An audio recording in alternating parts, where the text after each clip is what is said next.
പരമ്പരയെ സ്മരിച്ചുകൊണ്ട് ബൃഹദാരണ്യകം നൈവേഹ കിഞ്ചന അഗ്ര ആസീത് മൃത്യനേവേദം ആവൃതം ആസീത് അശ്നായ ഹി മൃത്യു തന്മനോ അകുരുത ആത്മന്വേഷ്യാമിതി സോർച്ഛൻ അചരൻ തസ്യ അർച്ചത ആപോ അജായന്ത അർച്ചദേവൈമേകം അഭൂതിതി തദേവ അർക്കസ്യ അർക്കത്വം കംഹവ അസ്മൈ ഭവതി യ ഏവമേതദർക്കസ്യ അർക്കത്വം വേദ. അടുത്ത ഭാഷ്യം. കാര്യസ്യ അഭിവ്യക്തിലിംഗത്വ കാര്യസ്യ സദ്ഭാവ പ്രാഗുത്പത്തേഃ സിദ്ധഃ. കഥം അഭിവ്യക്തിലിംഗത്വ ഹേതു പറയുകയാണ്. അഭിവ്യക്തിലിംഗമസ്യേതി അഭിവ്യക്തി സാക്ഷാത് വിജ്ഞാനാലംബനത്വ പ്രാപ്തി യദ്ധി ലോകേ പ്രാവൃതം തമ ആദിന ഘടാതി വസ്തു തദാലോകാദിന പ്രാവരണ തിരസ്കാരേണ വിജ്ഞാന വിഷയത്വം പ്രാപ്നവത് പ്രാഗ് സദ്ഭാവം ന വ്യഭിചരതി തഥാ ഇദമപി ജഗത് പ്രാഗുത്പത്തേരിത്യവഗച്ഛാമഃ നഹ്യ വിദ്യമാനോ ഘട ഉദിതേ അപ്യാദിത്യേ ഉപലഭ്യതേ. ഇവിടെ ചർച്ച ചെയ്യുന്നത് സത്കാര്യവാദം. ഇവിടെ ആദ്യം വന്നത് ശൂന്യവാദം. ഭാഷകാരൻ പറയുന്നു വൈനാശികന്മാരെന്ന നാശത്തിലെത്തിച്ചേരുന്നവർ. ചിന്തിച്ച് അവസാനം നാശത്തിലെത്തിച്ചേരുന്നു. പിന്നെ അവരെക്കാൾ കുറച്ചുകൂടി മെച്ചമാണ് ക്ഷണിക വിജ്ഞാനവാദി. അവർ ശൂന്യതയെക്കുറിച്ച് പറയുന്നില്ല, വിജ്ഞാനത്തെക്കുറിച്ച് പറയുന്നു. പക്ഷെ ക്ഷണികമാണെന്നുള്ളതാണ് അതിനൊരു പോരായ്മ. അവിടെ നിന്ന് കുറച്ചുകൂടി ശ്രേഷ്ഠമാണ് സത്കാര്യവാദം. സത്കാര്യവാദത്തിന്റെ ആൾക്കാർ സാഖ്യന്മാരാണ്. സത്കാര്യം. പക്ഷെ സാഖ്യൻ പറയുന്ന അതേപടിയല്ല. അദ്വൈതി സത്കാര്യവാദത്തെ പറയുന്നു. സാഖ്യന്റെ സത്കാര്യവാദം അടിസ്ഥാനപരമായി അദ്വൈതിയുടെ നിന്ന് വ്യത്യസ്തമാണ്.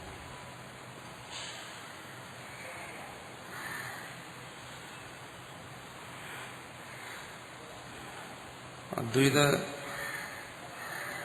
തത്വത്തെ മനസ്സിലാക്കുന്നതിന് എന്തിനാണ് ഈ വാദങ്ങളെന്ന് ചിലർ ചിന്തിക്കും.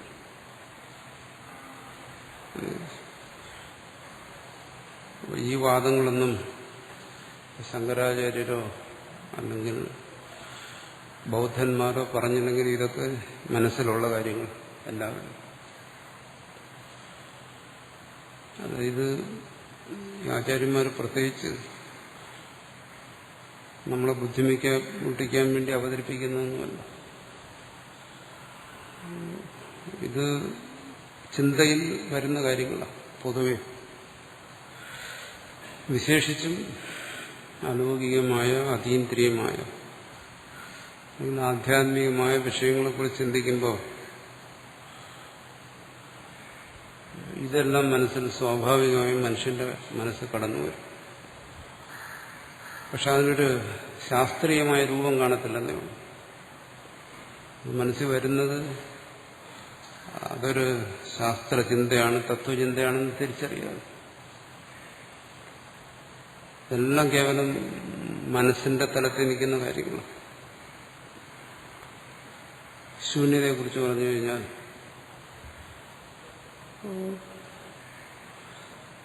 ആധ്യാത്മികമായി ചിന്തിക്കുന്നവർക്ക് ചില സമയങ്ങളിൽ സ്വയം തോന്നും ഇതെല്ലാം ശൂന്യമാണ്, അസംബന്ധമാണ്. ശൂന്യതയിൽ ചെന്നെത്തിച്ചേരും. മനസ്സ് ചിന്തിച്ച് ചിന്തിച്ച് ശൂന്യതയിൽ ചെന്നെത്തിച്ചേരും.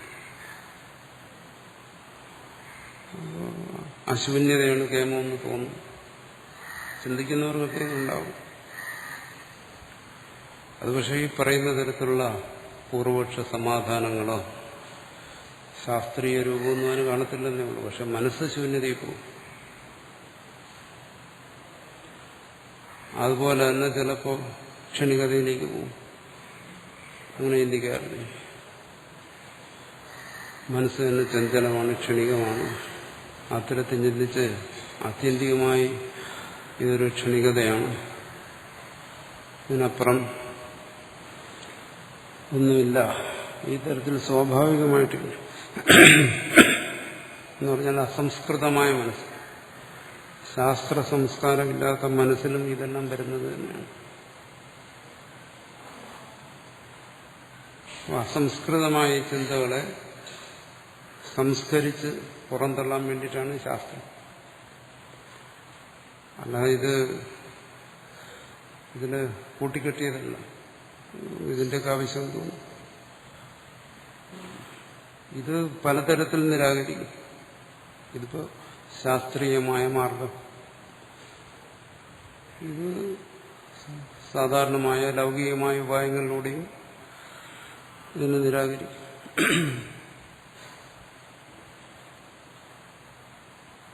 ഇത് ഇവിടെ സ്വീകരിക്കുന്നത് ബുദ്ധിക്ഷമമായ ഒരു മാർഗം. കാരണം വിചാരത്തിലൂടെ പുറന്തള്ളുക, അതാണ്.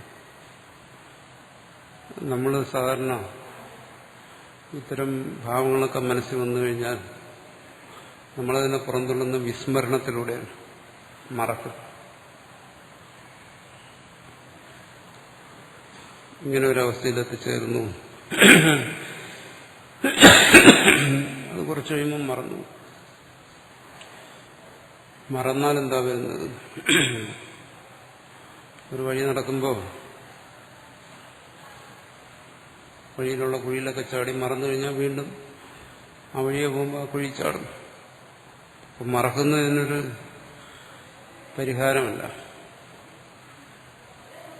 അല്ലേ? മനസ്സ് ചിലപ്പോൾ ശൂന്യതയിലേക്ക് പോകും, ചിലപ്പോൾ ക്ഷണികത്വത്തിലേക്ക് പോകും. സർവവും മനസ്സല്ലേ, ഈ ബുദ്ധിയുടെ തലത്തിലല്ലേ സർവവും. ബ്രഹ്മവും പ്രപഞ്ചവും ബന്ധവും മോക്ഷവും സർവവും നിൽക്കുന്നത് കേവലം ബുദ്ധിയുടെ തലത്തിലാണ്. നാമവും രൂപവും ആകൃതിയും സർവവും നമ്മുടെ കൺമുമ്പിൽ നിൽക്കുന്നത് ഈ വെളിച്ചത്തിന്റെ തലത്തിലാണ്. അതുപോലെ ഈ വിചാരത്തിലാണ് ഇതെല്ലാം നിൽക്കുന്നത്. ഇതിൽ അസ്വാഭാവികമായിട്ടൊന്നുമില്ല. സാധാരണഗതിയിൽ മനസ്സിൽ ഇതൊക്കെ കടന്നു വരും. പിന്നെ ചിലപ്പോൾ മനസ്സ് ശൂന്യതയിൽ പോകും, ചിലപ്പോൾ ക്ഷണികത്വത്തിലേക്ക് പോകും. ഇങ്ങനെയാണ് എല്ലാം എന്നുള്ളൊരു തോന്നൽ മനസ്സിൽ വരും. കുറച്ച് കഴിയുമ്പോൾ അത് മറക്കും, വിചാരത്തിലൂടെ പങ്കെടുക്കും. പക്ഷെ വീണ്ടും കടന്നു വരും, വീണ്ടും വിസ്മരിക്കും. ഇത് സാധാരണ സംഭവിച്ചുകൊണ്ടിരിക്കും. അപ്പൊ ഇവിടെ വിചാരമാർഗത്തിൽ അങ്ങനെയല്ല. ഇങ്ങനെയുള്ള കാര്യങ്ങളെ ശരിക്കും തിരിച്ചറിയുന്നു. എന്താണ് ആ മനസ്സിന്റെ സ്ഥിതി, എന്താണ് ശൂന്യത മനസ്സിലാക്കുന്നു. വിചാരത്തിലൂടെ അതിനെ നിരാകരിക്കുന്നു. അതിനേക്കാളും ശക്തമായ വിചാരത്തിലൂടെ. ഇവിടെ ഭാഷ്യകാരൻ പറയും, ഞങ്ങളെ സംബന്ധിച്ചിടത്തോളം, അദ്വൈതികളെ സംബന്ധിച്ചിടത്തോളം ആരും ശത്രുക്കളെ ഇല്ല.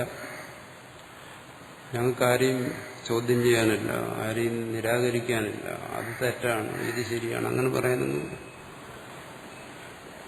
പിന്നെ ഈ തർക്കവിതർക്കങ്ങളൊക്കെയോ അത് മറ്റുള്ളവർ പരസ്പരം ചെയ്യുന്നതാണ്. ശൂന്യവാദി വരുമ്പോൾ ക്ഷണികവാദി അതിനെ എതിർക്കും, ക്ഷണികവാദി വരുമ്പോൾ സത്കാര്യവാദി എതിർക്കും. ഞങ്ങൾ വാസ്തവത്തിൽ ഈ ഒരു പക്ഷത്തിലുണ്ട്. പരസ്പരം തല്ലുകൂടുന്ന ഞങ്ങളുടെ സ്വഭാവമല്ല. അദ്വൈതത്തിൽ തല്ലുകൂടലില്ല. പിന്നെ തല്ലുകൂടുന്നത് ഞങ്ങൾ നോക്കിയിരിക്കും, സാക്ഷികളായി നോക്കി ഇത്ര ഇടപെടാറില്ല. അതാണ് ഈ തർക്കവിതർക്കങ്ങളല്ല. അപ്പൊ അദ്വൈതം നിങ്ങൾ പറയാൻ പോയിട്ട് എന്തിനാ ഇതുവഴിയൊക്കെ സഞ്ചരിക്കുന്നതെന്ന് ചോദിച്ചു കഴിഞ്ഞാൽ സഞ്ചരിക്കുന്നില്ല.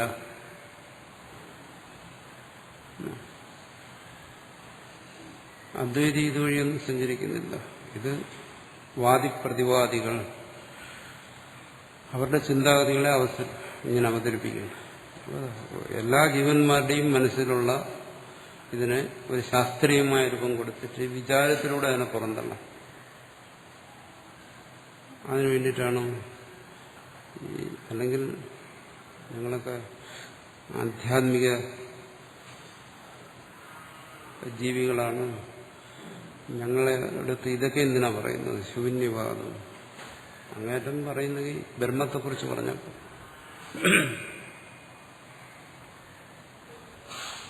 എന്തിനാ ഇതൊക്കെ പറയുന്നത്? ഇതാണ് വിചാരത്തിലൂടെ ഇതിനെ തള്ളണം. ഇതൊക്കെയാണ് തടസ്സമായി നിൽക്കുന്നത്.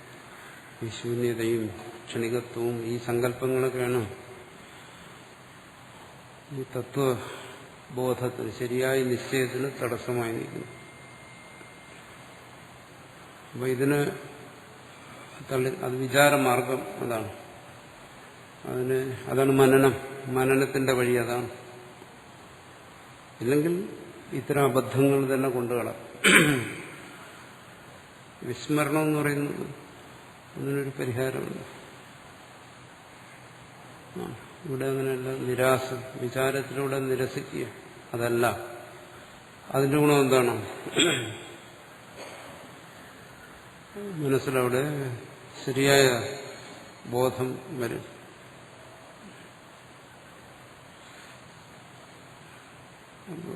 മറ്റങ്ങനെയല്ല.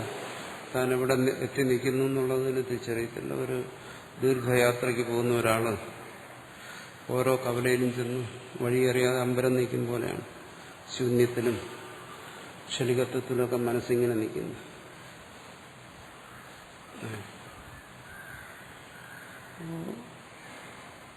ഇതാണ് ആധ്യാത്മികമായി ജീവിക്കുന്നു എന്ന് പറയുന്നതിന് വലിയ കാര്യമൊന്നുമില്ല. ആധ്യാത്മിക ജീവിതത്തിന്റെ സുഖവും സ്വാതന്ത്ര്യവും അനുഭവിക്കത്തടത്തോളം കാലം അവിടെ നഷ്ടം മാത്രമേ ഉള്ളൂ. എന്താണ്? ലൗകികമായി ജീവിക്കുന്നവന് ആ ജീവിതത്തിന്റെ സുഖവും സ്വാതന്ത്ര്യവും അവനുണ്ട് ലൗകിക ജീവിതത്തിൽ. ആധ്യാത്മികമായ ജീവിതത്തിൽ വരുമ്പോൾ അത് നഷ്ടപ്പെടും. ഇവിടെ എന്താണോ കിട്ടേണ്ടത് ആധ്യാത്മിക സുഖം, അതും നഷ്ടപ്പെടും. രണ്ടുമില്ലാത്തവനാവും, ഉഭയഭ്രഷ്ടനാവും. അപ്പോ അതങ്ങനെ ഈ സ്വാഭാവികമായ രീതിയിൽ പോയാൽ, അസംസ്കൃതമായ രീതിയിൽ പോയി കഴിഞ്ഞാൽ അദ്വൈതം എന്ന് പറയുന്നത് അതിന് രാജപാതയാണ്. അവിടെ എല്ലാത്തിനും വ്യക്തതയുണ്ട്, ഇന്നതാണ്. അവിടെ എന്താണോ നിരാകരിക്കേണ്ടത് അതിനെ സ്വന്തം ബുദ്ധിയുടെ വ്യക്തത കൊണ്ട് നിരാകരിക്കുകയാണ്. എന്നിട്ട് ആ വ്യക്തതയിലൂടെയാണ് അയാൾ സഞ്ചരിക്കുന്നത്. അപ്പോൾ അയാൾക്ക് അതിൻ്റെതായ ആനന്ദവും സ്വാതന്ത്ര്യവും സ്വയം അനുഭവിക്കാൻ കഴിയും. അങ്ങനെ ഒരു വഴിയാണ് അദ്വൈതം. അതിനു വേണ്ടിയിട്ടാണ് ഈ വിചാരങ്ങളല്ല. അതുകൊണ്ട് തന്നെ പറയുന്നതാണ് ആ വിചാരക്ഷമതയില്ലാത്തവർക്ക് ഇത് പറഞ്ഞിട്ടില്ല. അവർക്ക് വിസ്മരണത്തിന്റെ വഴിയാന്നുള്ളത്. എല്ലാം വിസ്മരിച്ച് പോകും. അല്ലെങ്കിൽ വിചാരത്തിന്റെ മാർഗത്തെ സ്വീകരിക്കും. ശൂന്യവാദത്തെയും ക്ഷണികവാദത്തെയും എന്നുവെച്ചാൽ നമ്മുടെ തന്നെ ശൂന്യഭാവങ്ങൾ, ക്ഷണികഭാവങ്ങൾ മനസ്സിന്റെ, അതിനെല്ലാം നിഷേധിച്ച വിചാരം കൊണ്ട് ഇതൊന്നുമല്ല, ഈ വഴിയല്ല താൻ സഞ്ചരിക്കേണ്ടത്. പിന്നെന്താണോ അത് സത്തിന്റെ മാർഗമാണ്, സന്മാർഗം. ആ സത്കാര്യവാദത്തെക്കുറിച്ചാണ് ഇവിടെ പറയുന്നത്. ഇത് കേവലം ബുദ്ധിക്ക് ആയാസം കൊടുക്കുന്ന തത്വശാസ്ത്രം മാത്രമാണ്. ഇതിനൊരു അനുഭവ സ്വാരസ്യമുള്ളതാണ്. വിചാരം എന്ന് പറയുന്നത് ഈ തത്വത്തിന്റെ അനുഭവമാണ്. ആ രീതിയിലാണ് ഇവിടെ ഇതിനെ അവതരിപ്പിക്കുന്നത്. ആ രീതിയിൽ ആ തത്വത്തെ, സത്തിനെ ഗ്രഹിക്കാൻ വേണ്ടിയിട്ടാണിത് അവിടെ നിന്ന് സത്കാര്യവാദത്തിലേക്ക് വന്ന് അവിടെ അവസാനിപ്പിക്കുന്നത്. അതിനപ്പുറം ഒന്നും പറയാനില്ല. ചിന്തയുടെ പരമാവധിയാണ് ആ സത്കാര്യവാദം. അല്ലാതെ കേവലം ഒരു ബൗദ്ധികമായ തർക്കമായിട്ട് നമ്മൾ എടുക്കരുത്. അങ്ങനെ എടുത്തു കഴിഞ്ഞാൽ അത് കേവലം വേദാന്ത പഠനമായി. ആത്മവിചാരമാകത്തിൽ രണ്ടും തമ്മിലുള്ള വ്യത്യാസം നമ്മൾ പലപ്പോഴും പറഞ്ഞിട്ടുള്ളതാണ്. കാര്യസ്ഥിത അഭിവ്യക്തി ലിംഗത്വ പറയുന്നു. കാര്യസ്ഥിത സദ്ഭാവ പ്രാഗുത്പത്തേ സിദ്ധ.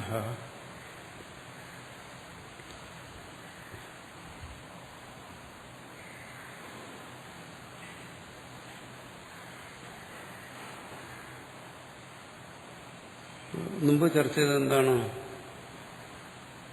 കാരണം ശൂന്യമല്ല. അതാണ് മുമ്പ് ചർച്ച ചെയ്തത്. മുമ്പ് ഒന്നും ഉണ്ടായിരുന്നില്ലെന്ന് പറഞ്ഞു, എല്ലാം ശൂന്യമാണ്. അതിനെ നിഷേധിച്ചു. ഇവിടെ പറയുന്നു കാര്യമോ? ആ സൃഷ്ടിക്ക് മുമ്പ് കാരണം ഉണ്ടായിരുന്നെന്ന് മാത്രമല്ല, ഈ കാര്യം ഉണ്ടായിരുന്നു. ആണ് പറയുന്നത്.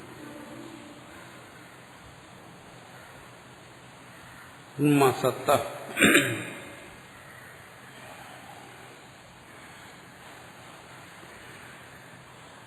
സാധാരണ സാഖ്യന്മാരും മറ്റ് ദ്വൈതവാദികളെല്ലാം ഈ പ്രപഞ്ചത്തിൽ അനുഭവിക്കുന്ന സത്തയെക്കുറിച്ചാണ് ചിന്തിക്കുന്നത്.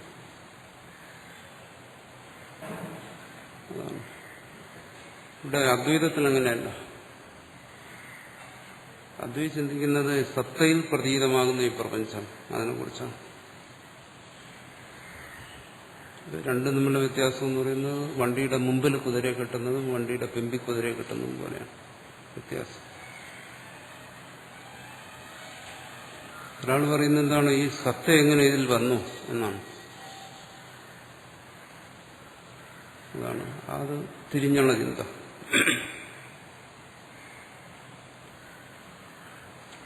ക്ഷണികവാദവും സ്ഥിരവാദവും പോലെ.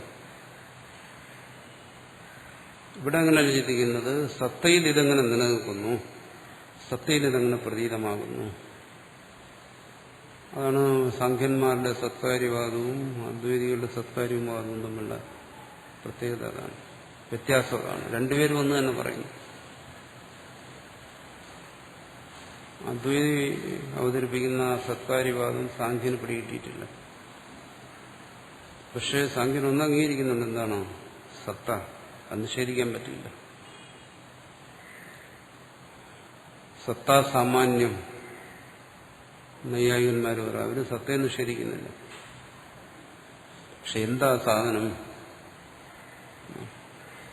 ആ സത്തയുടെ സാമാന്യ സ്വഭാവം, സത്തയുടെ അനുസ്യൂതത, പ്രപഞ്ച അനുഭവത്തിലുള്ള അതിനെ ഇവർക്ക് ആർക്കും നിഷേധിക്കാൻ വയ്യ. പക്ഷെ അവിടെ തകരാറെന്താണ്? അവര് ആ സത്തയെ ഓരോ പ്രപഞ്ച വസ്തുക്കളിലും കാണുന്നു. അതെങ്ങനെ അവിടെ വന്നു, എങ്ങനെ അവിടെ വന്നു എന്ന് ചിന്തിക്കുന്നു. അതാണ് അവിടെ വന്നിരിക്കുന്ന തകരാറ്. ഇവിടെ പരിഹരിക്കുന്ന ആ ദോഷമാണ്. സത്തയിൽ ഇതെങ്ങനെ പ്രതീതമാകുന്നു, അതാണ്. അപ്പൊ സത്തയിലാണിത് പ്രതീതമാകുന്നതെങ്കിൽ സത്കാര്യവാദത്തിന്റെ, അദ്വൈതയുടെ സത്കാര്യവാദത്തിന്റെ ആശയം എന്താണ്? സൃഷ്ടിക്ക് മുമ്പും സൃഷ്ടിക്ക് ശേഷവും ആ സത്തയിലാണ് ഇത് സർവവും പ്രതീതമായിരിക്കുന്നു. അതുകൊണ്ട് ഇതെല്ലാം സൃഷ്ടിക്ക് മുമ്പും ഉണ്ടായിരുന്നു. മൺപാത്രം ഉണ്ടാക്കുന്നതിന് മുമ്പ് കേവലം മണ്ണായിരുന്നപ്പോഴും ആ പാത്രം അവിടെ ഉണ്ടായിരുന്നു. അപ്പോൾ അത് അംഗീകരിക്കാൻ പ്രയാസമുണ്ട്. സത്തയുടെ കാര്യം പറഞ്ഞാൽ അംഗീകരിക്കും. അത് അംഗീകരിപ്പിക്കാൻ വേണ്ടിയിട്ടാണ് അടുത്ത് ഭാഷ്യകാരൻ പറയുന്നത്, ചോദ്യം ചോദിക്കുന്നു, കഥം അതെങ്ങനെ സംഭവിക്കും? ഇവിടെ മണ്ണ് മാത്രമേ ഇരിക്കുന്നു, അതിലും പാത്രം ഉണ്ടെന്ന് പറഞ്ഞാൽ അതെങ്ങനെ പറയുന്നു? അഭിവ്യക്തി ലിംഗത്വ. അഭിവ്യക്തി എന്ന് പറയുന്ന ഒരു കാര്യമാണ് ഇവിടെ സംഭവിക്കുന്നത്. നിങ്ങളൊരു വസ്തുവിനെ കാണുന്നു എന്ന് പറഞ്ഞാൽ, ഞാൻ പുസ്തകത്തെ കാണുന്നു എന്ന് പറഞ്ഞു കഴിഞ്ഞാൽ ഇതെന്താ? പുസ്തക അഭിവ്യക്തിയാണ്. ഇത്രയും ഇത് സംഭവിക്കുന്നുള്ളൂ.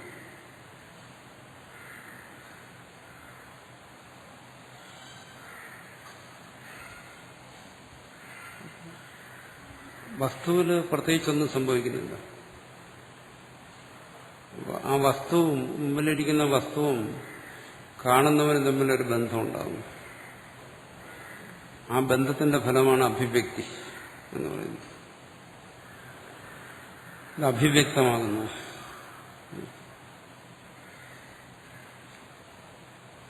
വാസ്തവത്തിൽ നമ്മളിവിടെ സൃഷ്ടിക്കുന്നു, ഒന്നിൽ നിന്ന് മറ്റൊന്നുണ്ടാകുന്നു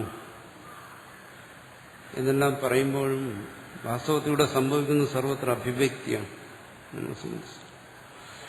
ആ അഭിവ്യക്തിയിലുള്ള നമ്മുടെ കൽപ്പനകളാണ് സൃഷ്ടിയും സ്ഥിതിയും കാര്യവും കാരണവും, ഈ ബന്ധങ്ങളെല്ലാം. അതിനൊരു വളരെ മനോഹരമായ ദൃഷ്ടാന്തം പറയാണ് അഭിവ്യക്തി സാക്ഷാത് വിജ്ഞാനാലംബനത്വ പ്രാപ്തി. അതാണ് പറഞ്ഞല്ലോ, കാണുന്നവൻ കാഴ്ച, കാണുന്ന വസ്തു, അതിന്റെ മധ്യത്തിൽ നിൽക്കുന്നു കാഴ്ച. ഈ കാഴ്ചയിലൂടെ പറയുന്നത് സാക്ഷാത് വിജ്ഞാന ആലംബനത്വ പ്രാപ്തി. വിഷയങ്ങൾ അത് ഏതുപോലെ ഒരു ദൃഷ്ടാന്തം പറയുന്നു. ഏധി ലോകീയ പ്രാവൃതം തമാദിന ഘടാതി വസ്തു. പേരിട്ടാണെന്ന് സങ്കല്പിക്കുക, കറണ്ട് പോയി. ഇവിടെയുള്ള സർവ്വ വിഷയങ്ങളും അന്ധകാരത്തിലായി. തഥാ ആലോകാദിന പ്രാവരണ തിരസ്കാരേണ. അവിടെ വെളിച്ചം വരുന്നു പുറത്തുനിന്ന്, ലൈറ്റ് ഓണാക്കി. ആ പ്രകാശം എന്ത് ചെയ്യുന്നു? അവിടെ ഉണ്ടായിരുന്ന ആവരണത്തെ മറയെ നീക്കി. അത് പ്രകാശത്തിന്റെ ജോലിയാണ്.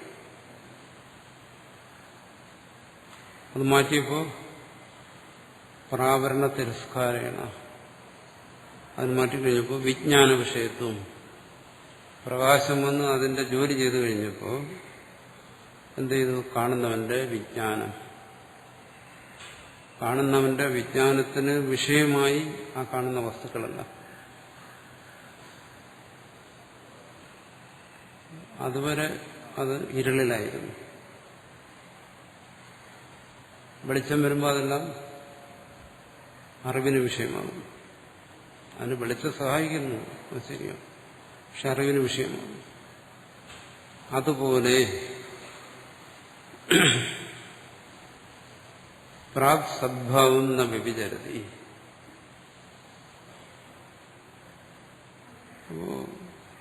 ആ ഇരുളുണ്ടായിരുന്നപ്പോൾ, വെളിച്ചം വരാതിരുന്നപ്പോ ഞാനിവിടെ ഉണ്ടായിരുന്നു, പക്ഷെ എനിക്കിതിനെ അറിയാൻ കഴിഞ്ഞില്ല.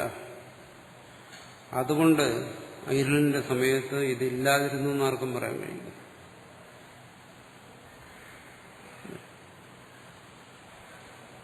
ഇരുളിന്റെ സമയത്ത് അതുണ്ടായിരുന്നില്ല എന്ന് പറയാൻ കഴിയും. അവിടെ ഒരു ആവരണം ഉണ്ടായിരുന്നു, അതുകൊണ്ടത് കണ്ടില്ല. ആവരണത്തെ മാറ്റുന്നതിന് മറ്റൊരു വസ്തു വന്നു, വെളിച്ചം വന്നു, അതുകൊണ്ട് കണ്ടു. അപ്പോൾ പ്രാഗ് സദ്ഭാവം ന വിഭജതി, മുമ്പ് അത് ഉണ്ടായിരുന്നില്ല എന്ന് പറയാൻ വയ്യ. അവിടെ ഇരുട്ടിന്റെയും വെളിച്ചത്തിന്റെയും ജോലി നടന്നു എന്നേ ഉള്ളൂ. പക്ഷെ വസ്തു അവിടെ ഉണ്ടായിരുന്നു. അതാണ് വെളിച്ചം വന്ന് ഇരുട്ടിനെ മാറ്റിയപ്പോൾ അത് കണ്ടത്. അപ്പോൾ നമ്മുടെ കാഴ്ച അല്ലെങ്കിൽ അനുഭവം അത് ആ വർത്തമാനകാലത്തിലെ വസ്തുവിനെ വെളിപ്പെടുത്തുന്നു. ആ വസ്തുവിന്റെ പൂർവ്വകാലത്തെ നമ്മുടെ ആ കാഴ്ചയില്ലായ്മ നിഷേധിക്കുന്നില്ല. അതിനെ നിഷേധിക്കാൻ പറ്റത്തില്ല. എന്നുവെച്ചാൽ മുമ്പും അതുണ്ടായിരുന്നു, കണ്ടില്ല, ഇത്രയേ ഉള്ളൂ. കണ്ടില്ല, അതുകൊണ്ട് അതില്ലായിരുന്നു എന്ന് പറയാൻ പറ്റത്തില്ല. തഥൈതമപി ജഗത് പ്രാഗ് ഉത്പത്തേരിത്യപഗച്ഛാമഹ. ഇവിടെ ഇരുള്, വെളിച്ചം, സ്വാനുഭവം. ഇതുപോലെ തന്നെ ഈ സൃഷ്ടിക്ക് മുമ്പുള്ള കാര്യം പ്രാഗുത്പത്തേഹേ, ഇത്രയൊക്കെ സംഭവിക്കുന്നുള്ളൂ. ഉത്പത്തിക്ക് മുമ്പും ഇതെല്ലാം ഉണ്ടായിരുന്നു. ഒരുപാട് തർക്കം വരുന്ന കാര്യമാണ്. എന്നുവെച്ചാൽ ഉത്പത്തിക്ക് മുമ്പ് ഇതെല്ലാം ഉണ്ടായിരുന്നു. മറ്റൊരു ഉദാഹരണത്തിൽ പറഞ്ഞ ജാഗ്രത. സുഷുപ്തിയിൽ നിന്ന് വരുന്നു, സ്വപ്നത്തിലേക്കും ജാഗ്രതത്തിലേക്കും വരുന്നു. ഏത് വഴിക്ക് വേണോ പോകും. സുഷുപ്തിയിൽ നിന്ന് ചിലപ്പോൾ നമ്മൾ സ്വപ്നത്തിൽ പോകും, ചിലപ്പോൾ ജാഗ്രത വരും. രണ്ടു വഴിക്ക് സഞ്ചരിക്കും. ആ രണ്ടു വഴിക്ക് സഞ്ചരിക്കുക എന്ന് പറഞ്ഞാൽ രണ്ടിടത്തും വെളിച്ചം വരും. ജാഗ്രതത്തിലും വെളിച്ചം വരുന്നു, സ്വപ്നത്തിലും വെളിച്ചം വരും. ജാഗ്രതത്തിലെ വെളിച്ചം കൊണ്ട് ജാഗ്രതത്തിലെ വസ്തുക്കളെ കാണും. ഈ മുറിയിലെ പ്രകാശം കൊണ്ട് ഈ മുറിയിലിരിക്കുന്ന വസ്തുക്കളെ കാണും. അടുത്ത മുറിയിലെ പ്രകാശം കൊണ്ട് അവിടുത്തെ വസ്തുക്കളെ കാണും. സ്വപ്നത്തിലെ പ്രകാശം കൊണ്ട് അവിടുത്തെ വസ്തുക്കളെ കാണും. നമ്മളിത് എപ്പോഴാണ് ഇല്ലെന്ന് പറയുന്നത്? സുഷുപ്തിയിൽ. ഈ രണ്ട് സൃഷ്ടിക്ക് മുമ്പ് അതില്ലെന്നാ പറയുന്നത്. ഇവിടെ പറയുന്നത് അത് ശരിയല്ല.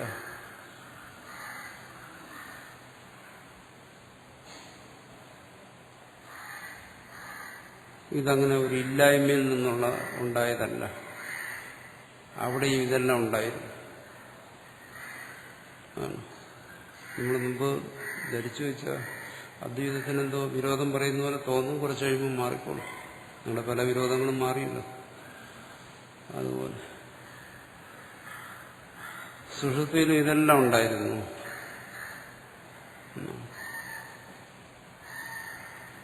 ഈ ജാഗ്രതയിൽ കാണുന്നതും അല്ല, ഇല്ല എന്ന് വാശി പിടിച്ചാൽ വിരലിൽ ഈ വസ്തുക്കളില്ല എന്ന് പറയുന്ന പോലെ ആ വാശിയിൽ എന്തെങ്കിലും അർത്ഥമുണ്ടോ?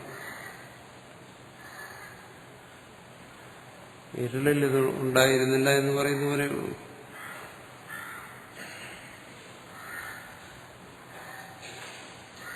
അതാണ് പറയുന്നത്. അനാദിരനന്തോയം, അനാദി അനന്തമായിരിക്കുന്നു. അനാദിയായത് ഉറക്കത്തിൽ ചെല്ലുമ്പോൾ ഇല്ലാതാകാൻ പറ്റും. എന്താ പറയുന്നത്? അത് സാധ്യമല്ലല്ലോ. ഇതെല്ലാം ഉണ്ടായിരുന്നു. എന്നാ പിന്നെ കാണിച്ചു തരാൻ പറഞ്ഞു. ജാഗ്രതയിലല്ലേ കാണുന്നുണ്ട്, അക്കാര്യമാണ് പറയുന്നത്. ജാഗ്രതയിലേ ഇത് കാണാൻ പറ്റും, സ്വപ്നത്തിലേ കാണാൻ പറ്റും, സുഷുപ്തിയിൽ ഉണ്ട്, പക്ഷെ കാണാൻ പറ്റുന്നില്ല.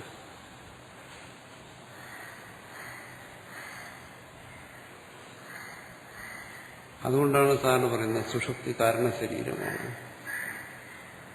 സുഷുപ്തിയിൽ നിന്നാണ് ഇതെല്ലാം ഉണ്ടാകുന്നത്. സുഷുപ്തി ഇതിനെല്ലാം ബീജമാണ്. ഘനീഭൂതമായ തമസ്സാണ്. ഈ പറയുന്നതിൻ്റെയൊക്കെ താല്പര്യം അതാണ്.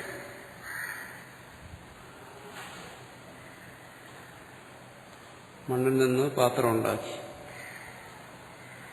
ഉണ്ടാക്കുന്നതിന് മുമ്പ് ആ മണ്ണിൽ അതുണ്ടായിരുന്നു. അതെങ്ങനെ പറയാം? അതിന്റെ ബീജമാണ്. അതവിടെ ഘനീഭൂതമായിരിക്കുന്നു. അതവിടെ പ്രകടമാകുന്നില്ല, അത് അറിവിന് വിഷയമാകുന്നില്ല എന്നൊക്കെ പറയുന്ന പോലെ തന്നെയാണ്. സുഷുപ്തിയെക്കുറിച്ച് പറയുന്ന പോലെ തന്നെയാണ് മണ്ണിനെ കുറിച്ചും പറയുന്നത്. രണ്ടും തമ്മിലൊരു വ്യത്യാസമില്ല.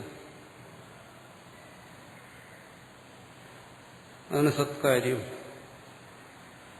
കാര്യം ഉത്പത്തിക്ക് മുമ്പ് സത്ത്. അതാണ് ഉത്പന്നമായതിനു ശേഷം സത്താണോ അക്കാര്യത്തിൽ ആർക്കും അഭിപ്രായ വ്യത്യാസമില്ല, നേരിട്ട് കാണുന്നുണ്ട്.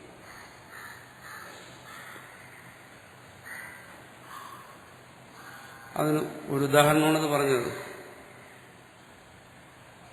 തഥൈതം വിജഗത് പ്രാഗുത്പത്തേ ഇത്യവഗച്ഛാമ. അതുകൊണ്ട് ഈ ജഗത്ത് ഉത്പത്തിക്ക് മുമ്പ് ഉണ്ടായിരുന്നു എന്ന് തന്നെ പറയുന്നു. സംശയമില്ല, ഉത്പത്തിക്ക് മുമ്പ് ഉണ്ടായിരുന്നു. നഹി അവിദ്യമാനോ ഘട ഉദിതേപ്യാദിത്യലഭ്യതേ പറയുന്നു. ഇതെങ്ങനെ സ്വീകരിക്കാൻ പറ്റും?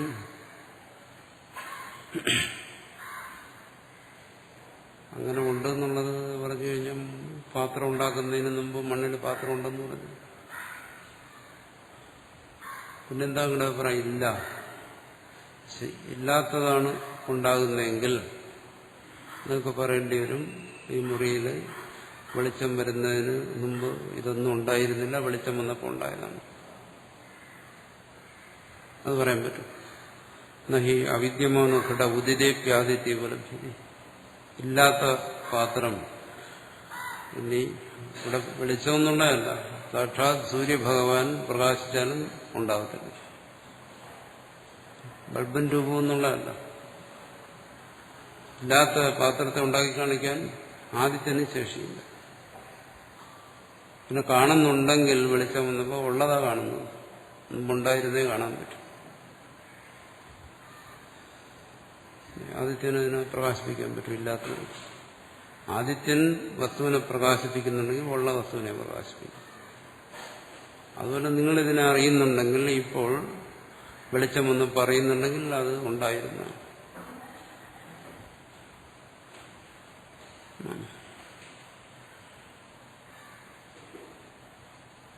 പക്ഷെ ഇത് പെട്ടെന്ന് നമുക്ക് നിഷേധിക്കാൻ വയ്യെങ്കിലും ചിന്തിച്ചു കഴിഞ്ഞാൽ അതിൽ പല ചോദ്യങ്ങളും ചോദിക്കും. അതിനോട് ചോദിക്കുന്നു, അത് ശരിയല്ല. ഇവിടെ പ്രധാനമായും ഇവിടെ ചോദ്യം ചോദിക്കുന്ന ആരംഭവാദം എന്ന് പറയും. നൈയായികന്മാരും മറ്റും സ്വീകരിച്ചിരിക്കുന്നതാണ്.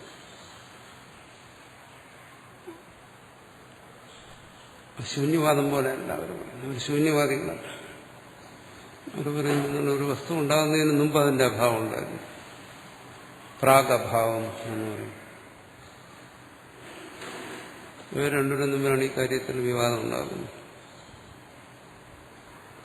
പാത്രം ഉണ്ടാകുന്നതിന് മുമ്പ് മണ്ണിലെന്താ ഉള്ളത്? പാത്രത്തിന്റെ ഇല്ലായ്മ. അത് ശരിയല്ല. അവിടെ ഉണ്ടായിരുന്നു എന്ന് പറയുകയാണെങ്കിൽ പറയുന്നു, ഉണ്ടായിരുന്നെങ്കിൽ പിന്നെ നിങ്ങൾ എന്തിനാ ഉണ്ടായതിനെ വീണ്ടും ഉണ്ടാക്കുന്നത്? ഉണ്ടായതിനെ ഉണ്ടാക്കേണ്ട ആവശ്യമില്ല. അല്ല, ഉണ്ടായിരുന്നാലും ഞങ്ങൾ വീണ്ടും ഉണ്ടാക്കും. അങ്ങനെ വാശി പിടിക്കരുത്. കാരണം എന്താ, പാത്രം ഇവിടെ ഇരിക്കുന്നതിനെ ഇനി ഒരിക്കൽ കൂടെ ഉണ്ടാക്കി ഉള്ളതിന് പിന്നെ ഉണ്ടാക്കാൻ ഒക്കത്തില്ല, സൃഷ്ടമായതിനെ പിന്നെ സൃഷ്ടിക്കാൻ ഒക്കത്തില്ല. അപ്പോ സൃഷ്ടിക്കുന്ന ഇത് ഉണ്ടായിരുന്നു എന്ന് പറഞ്ഞു കഴിഞ്ഞാൽ അത് അസംബന്ധമാണ്, ശുദ്ധാസംബന്ധം. പിന്നെ ഇത് ഒരിക്കലും അതിനെ പിന്നെ ഉണ്ടാക്കേണ്ട ആവശ്യം വരത്തില്ല. കാരണം ഉണ്ടാക്കി കഴിഞ്ഞ പാത്രത്തിന് രണ്ടാമത് വീണ്ടും ഉണ്ടാക്കാൻ പറ്റുന്നില്ല. അത് തന്നെ. അതുകൊണ്ടെന്താണ് പറയുന്നത്, അവിടെ ഉണ്ടായിരുന്നില്ല, പ്രാഗ് അഭാവം. പിന്നെ എന്ത് ചെയ്തു? കുലാലൻ മണ്ണെടുത്ത് കുഴച്ച് പണിയെടുത്ത് അവിടെ പാത്രം ഉണ്ടായി. ഇതല്ലേ വാസ്തവത്തിൽ നടക്കുന്നത്. പിന്നെ പാത്രം ഉണ്ടാകുന്നതിന് മുമ്പ് അവിടെ ഉണ്ടായിരുന്നു, അത് സത്തായിരുന്നു, ഇങ്ങനെ പറഞ്ഞു കഴിഞ്ഞാൽ അങ്ങനെ അംഗീകരിക്കും. താർക്കികൻ വിട്ടുകൊടുക്കുന്നതാണ്. എല്ലാം തർക്കത്തിലൂടെ പരിശോധിക്കുന്ന ആളാണ്. എന്തിനീ വിമർശന വിധേയമാക്കുന്ന ആളാണ്. സത്കാര്യവാദം അസംബന്ധമാണ്, അഭാവത്തിൽ നിന്നാണ് ഇതുണ്ടായത്. ഓരോന്നും പറയുമ്പോൾ നമുക്ക് അതാണ് ശരിയെന്ന് തോന്നുന്നു. ഇനി വേറെന്ന് പറഞ്ഞാൽ അതാണ് ശരിയെന്ന്. ഇതാണ് ബുദ്ധിശൂന്യതയുടെ അടയാളം.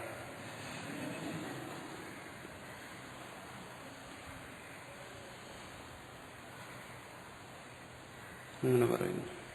അതുകൊണ്ട് ഉള്ളതിനെ വീണ്ടും ഉണ്ടാക്കേണ്ട ആവശ്യമില്ല, ഉണ്ടാക്കാൻ കഴിയത്തുമില്ല. അതുകൊണ്ട് സത്കാര്യവാദം അസംബന്ധമാണ്. അതുകൊണ്ടെന്താണ് ഇല്ലാതിരുന്നു എന്നാണ് അവർ പറയുന്നത്. ഇല്ലാത്തതിനെ ഉണ്ടാക്കി.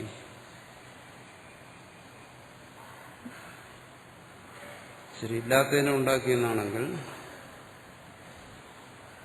ഇല്ലാത്തതിനെ നിങ്ങൾക്ക് ഉണ്ടാക്കാമോ? എന്നൊന്നും ഉണ്ടാക്കി കാണിച്ചേ. ഒരു ഗ്ലാസ് ശുദ്ധജലം തരാം, അതിൽ നിന്നൊരു മൺപാത്രം ഉണ്ടാക്കി.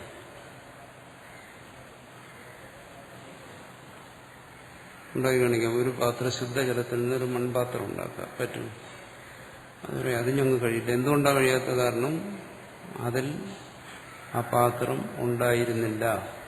അതുകൊണ്ട് പാത്രം ഉള്ളിടത്തുനിന്നേ ഉണ്ടാക്കാൻ പറ്റും. മണ്ണിൽ മൺപാത്രം ഉണ്ടായിരുന്നു, അതുകൊണ്ട് നിങ്ങൾ അവിടെ നിന്ന് ഉണ്ടാക്കി. ജലത്തിൽ മൺപാത്രം ഇല്ല, അതുകൊണ്ട് ഉണ്ടാക്കാൻ പറ്റുന്നില്ല. അപ്പം ഞങ്ങൾ പറഞ്ഞല്ലേ ശരി? അതോ നിങ്ങൾ പറഞ്ഞത്? രണ്ടുപേര് പറയുന്നതിന് യുക്തിയുണ്ട്. ഒരാൾ പറയുന്നത് എന്തുകൊണ്ട് ജലത്തിൽ നിന്ന് പാത്രം ഉണ്ടാക്കാൻ പറ്റുന്നില്ല, അവിടെ ഇല്ലാത്തതുകൊണ്ട്.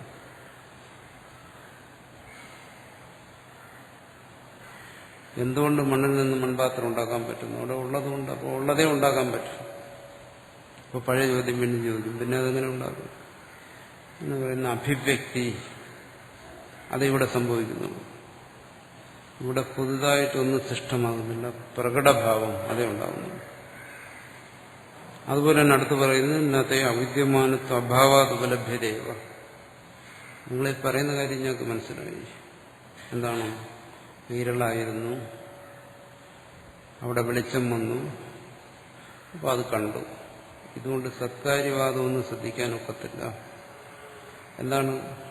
അവിടെ ഇല്ലാതിരുന്നില്ല, വസ്തു അവിടെ ഉണ്ടായിരുന്നു. അവിദ്യമാനത്വ അഭാവ, വസ്തുവിന്റെ ഇല്ലായ്മയല്ല, വസ്തു നേരത്തെ അവിടെ ഉണ്ടായിരുന്നു. ഉള്ള വസ്തുവിനെ വെളിച്ചം വന്നപ്പോൾ ഇരുള് പോയി കണ്ടു. അതുപോലെയാണോ ഈ പറയുന്നത്? സത്കാര്യവാദത്തിൽ നിങ്ങൾ പറയുന്നത് അതുപോലെയാണോ? ഒരു വസ്തു ഉണ്ടായിരുന്നു, ഇരുളായതുകൊണ്ട് കണ്ടില്ല, വെളിച്ചം വന്നു, അപ്പോൾ അതിനെ കണ്ടു. അതുപോലെയാണോ മണ്ണിൽ പാത്രം ഉണ്ടാക്കുന്നുണ്ട്, അവിടെ പാത്രം ഉണ്ടെന്ന് പറയുന്നു? ഇത് രണ്ട് കാര്യങ്ങളെന്നാണ് പറയുന്നത്. ഇരട്ടത്തിരിക്കുന്ന വസ്തുവിനെ വെളിച്ചം കൊണ്ട് കാണുന്നതും അതെന്തിനു വേണ്ടിയിട്ടാണ് ആ ഉദാഹരണം പറഞ്ഞത്? ഉള്ളതേ പിന്നീട് കാണാൻ പറ്റൂ എന്ന് വേണ്ടി. വെളിച്ചം കൊണ്ട് കാണുന്നത് ഉള്ളതാണ്, ഇല്ലാത്തതല്ല. അതിനു വേണ്ടിയിട്ടാണ് പറഞ്ഞത്. പക്ഷെ അത് വേറെ കാര്യം, അത് ഞങ്ങൾ അംഗീകരിച്ചു, അത് തർക്കമുള്ള കാര്യമാണ്. പക്ഷെ ഈ കാര്യം തർക്കമുള്ളതാണ്. എന്താണ്? മണ്ണിൽ പാത്രം വളരെ പ്രയാസപ്പെട്ട് കുലാലന് അയാളുടെ സാമർഥ്യം എല്ലാം ഉപയോഗിച്ച് ഉണ്ടാക്കുന്നതിന് മുമ്പും അവിടെ പാത്രം ഉണ്ടായിരുന്നു എന്ന് പറയുന്നത് ചോദ്യം ചെയ്യേണ്ട കാര്യമാണ്.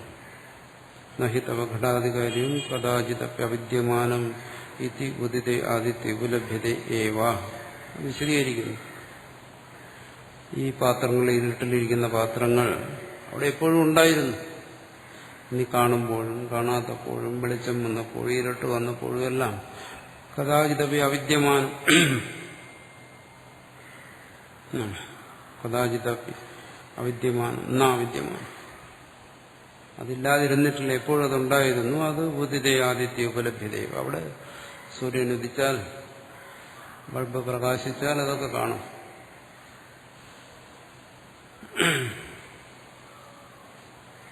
അതുപോലെയാണോ ഇത്? മൃത്പിണ്ഡേ അസന്നിഹിതേ തമാദ്യാവരണേ അസതി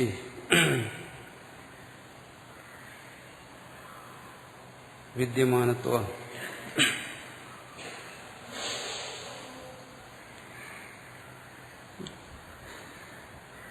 തമാദ്യാവരണേ അസതി. ഒരു മണ്ണെടുക്കുക,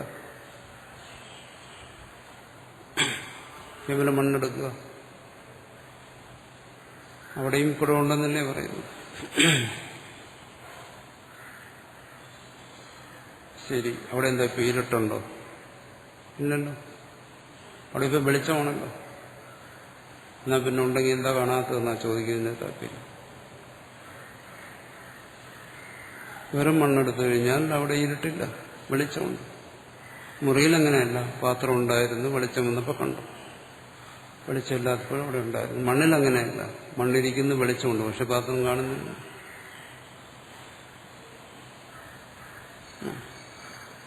തമാധ്യാവരണേ ചാസതി, ഇരുട്ടില്ലാത്തപ്പോഴും അവിടെ ഉണ്ടെന്ന് നിങ്ങൾ അവകാശപ്പെടുന്നു. അത് ശരിയല്ല, ഉണ്ടെങ്കിൽ കാണേണ്ടതാണ്. ഇതിന് എന്താ മറുപടി പറയുന്നത്? ഞങ്ങൾ ഇത്രേ പറഞ്ഞുള്ളൂ. എന്താണ്? ഒരു വസ്തു പ്രത്യക്ഷമാകുന്നതിന് എന്തെങ്കിലും തടസ്സം ഉണ്ടായിരുന്നാൽ അത് പ്രത്യക്ഷമാകും. ഇരുളി തന്നെ വേണമെന്നില്ല. അടുത്ത മുറിയിൽ പാത്രം ഇരിക്കുന്നുണ്ട്, ഇടയ്ക്ക് ചോര് കാണാൻ പറ്റുന്നില്ല, ഇരുളുണ്ടായിട്ടാണോ? അല്ല, ഒരു തടസ്സം, പ്രതിബന്ധമാണ്. വസ്തു ഉണ്ടെങ്കിൽ അത് കണ്ടുകൊള്ളണമെന്ന് നിർബന്ധമൊന്നും, വെളിച്ചം ഉണ്ടെങ്കിലും കണ്ടുകൊള്ളണമെന്ന് നിർബന്ധമില്ല. അവിടെ പ്രതിബന്ധം വന്നു, അല്ലെങ്കിൽ കണ്ണിന് തിമിരമൊന്നും കാണുന്നില്ല. വസ്തു കൊണ്ട്, വെളിച്ചമുണ്ട്, പ്രതിബന്ധം ഉണ്ടെങ്കിൽ കാണത്തില്ല. അത് നിങ്ങൾ സ്വീകരിക്കുന്നുണ്ട്, അത് സ്വീകരിക്കുന്നുണ്ട്. വെളിച്ചമുണ്ടെങ്കിലും കാണാതിരിക്കാം. അങ്ങനെയാണെങ്കിൽ ഈ മണ്ണിലൊരു പ്രതിബന്ധമുണ്ട്. ആ പ്രതിബന്ധം ഉള്ളതുകൊണ്ട് പാത്രം അവിടെ ഉണ്ടെങ്കിലും കാണുന്നില്ല. പാത്രത്തെ മറയ്ക്കുന്ന പ്രതിബന്ധം. അതെന്താണോ? പറഞ്ഞല്ലോ, മണ്ണിനൊരു പ്രത്യേകതയുണ്ട്. എല്ലാ ഉപാദാന കാരണങ്ങൾക്കും ഒരു പ്രത്യേകതയുണ്ട്. അതിന് ഒരു സമയം ഒരു കാര്യരൂപത്തിലിരിക്കാൻ പറ്റും. മണ്ണിനെ കുലാലനെടുത്ത് ഒരു ഉരുളയാക്കി, അത് പാത്രം ഉണ്ടാക്കുന്നതിന്റെ തുടക്കമാണ്. പക്ഷെ ആ ഉരുള എന്ന് പറയുന്നത് മണ്ണിന്റെ ഒരു കാരണമാണ്, ഒരു കാര്യമാണ്. കഴിഞ്ഞ ദിവസം അത് ചർച്ച ചെയ്തു. ആ ഉരുളയിൽ നിന്നല്ല പാത്രം ഉണ്ടാകുന്നത്, മണ്ണിൽ നിന്നാണ്. ഇനി അതിനെ പരത്തി വേറൊരു ഷേപ്പിലാക്കിയപ്പോൾ വേറൊന്നായി, ഇനി മറ്റൊരു രൂപത്തിലാക്കിയപ്പോൾ വേറൊന്നായി. അപ്പോൾ ഒരു മണ്ണിനെ തന്നെ അതിൽ നിന്ന് പാത്രം ഉണ്ടാക്കാം, പ്രതിമയുണ്ടാക്കാം, ചട്ടി ഉണ്ടാക്കാം, കലമുണ്ടാക്കാം, എന്തെല്ലാം ഉണ്ടാക്കാം. ഓരോ രൂപാന്തരങ്ങളും ഇതിലുണ്ടാകുമ്പോൾ നിങ്ങൾക്ക് പറയാൻ പറ്റൂ, ഈ മണ്ണിൽ ആകെ ഒരേ ഒരു രൂപകളും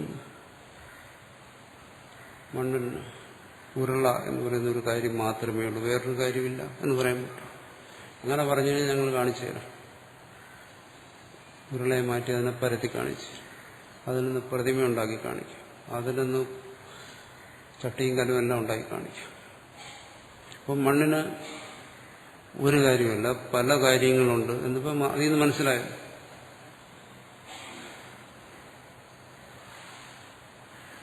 അതുകൊണ്ടെന്താ അങ്ങനെ മനസ്സിലാക്കിയത്? ഇത് ശ്രദ്ധിച്ച ഒരു കാര്യം മനസ്സിലാക്കാം, ഒരു കാര്യം ആയിട്ടിരിക്കുമ്പോൾ അതിന് മറ്റൊരു കാര്യമാകാൻ പറ്റത്തില്ല. എന്ന് പറഞ്ഞാൽ ഒരു കാര്യരൂപത്തിലിരിക്കുമ്പോൾ അത് മറ്റൊരു കാര്യത്തിന് പ്രതിബന്ധമാണ്.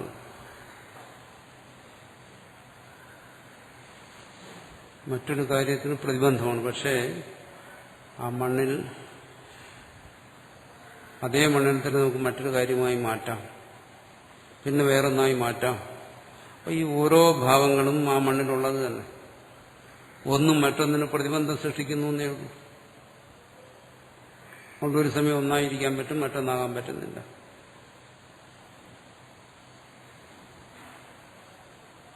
അത്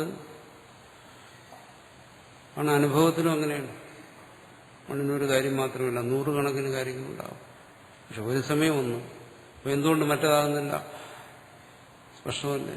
ഉരുണ്ടിരിക്കുന്നതുകൊണ്ട് അത് പരന്നിരിക്കുന്നില്ല, അല്ലെങ്കിൽ പരന്നിരിക്കുന്നുണ്ട് അത് ഉരുണ്ടിരിക്കുന്നു എന്ന് വിചാരിച്ചാൽ അതിന് അങ്ങനെ ഒരു ഭാവം ഇല്ലാന്നർത്ഥമുണ്ടോ? ഇല്ലല്ലോ. ഇതെല്ലാം മണ്ണിലിരിക്കുകയാണ്, നാനാഭാവങ്ങൾ. അതുകൊണ്ടാണ് അതിനും മറ്റൊന്നായി മാറാൻ കഴിയുന്നത്.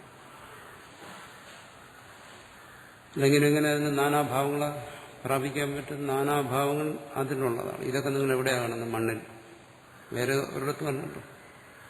ഒരു കാരണം തന്നെ നാനാരൂപാന്തരങ്ങളെ പ്രാപിക്കുന്നു. ആ നാനാരൂപാന്തരങ്ങളും അതിൽ തന്നെയാണ് കാണുന്നത്. ഒരേ ഒരു തകരാറേ ഉള്ളൂ, ഒരു സമയം അതിന് രണ്ടാകാൻ പറ്റുന്നില്ല. ഒരു സമയം പരന്നിരിക്കാനും നിവർന്നിരിക്കാനും പറ്റും. ഒരു സമയം നമുക്ക് നിൽക്കാനും പറ്റുന്നില്ല, നടക്കാനും പറ്റുന്നില്ല. ഒരേ സമയം രണ്ടും കൂടെ ചെയ്യാൻ പറ്റില്ല, ഒന്നേ പറ്റും. ഇത് കാര്യങ്ങളുടെ ഒരു സ്വഭാവമാണ്. പക്ഷേ ഇതിൽ തന്നെ സർവ രൂപങ്ങളും ഭാവങ്ങളും ആ ഒരേ വസ്തുവിൽ തന്നെ നമുക്ക് കാണാമെന്നുള്ളതുകൊണ്ട് നമുക്ക് ഉറപ്പിക്കാം ഇതെല്ലാം അതിനകത്തുണ്ട്. അതുകൊണ്ടാണ് കാണാൻ കഴിയുന്നത്.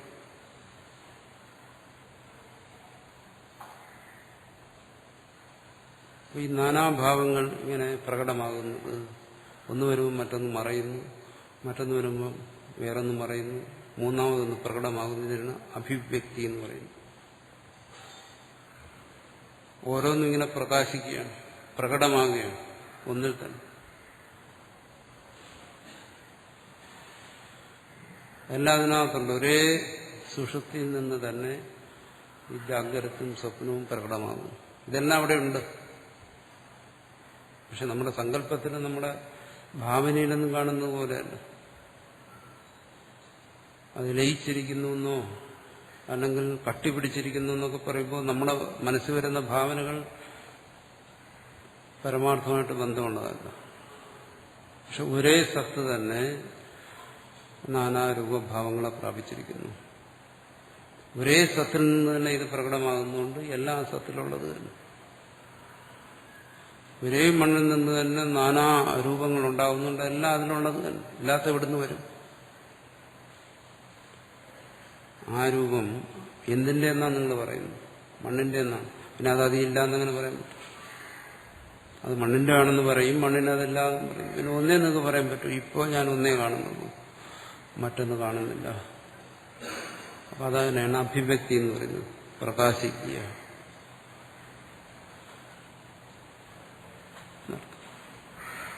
അപ്പോൾ എന്തുകൊണ്ട് അത് ഉരുണ്ടിരുന്നപ്പോ പാത്രത്തെ കണ്ടില്ല? അപ്പോൾ എങ്ങനെയാണോ ഇരുട്ട് ഈ വസ്തുക്കൾക്കെല്ലാം ഒരു ആവരണം ഉണ്ടാക്കിയത്, അതുപോലെ ഈ ആകാരം പാത്രം എന്നുള്ള ആകാരത്തിന് ഒരാവരണമായി എന്ന് പറയാം. പ്രതിബന്ധം എന്ന് ഞാൻ പറഞ്ഞു, ഇവിടെ പറയുന്നു അത് ആവരണമാകുന്നു എന്നർത്ഥം. അതുകൊണ്ടാണ്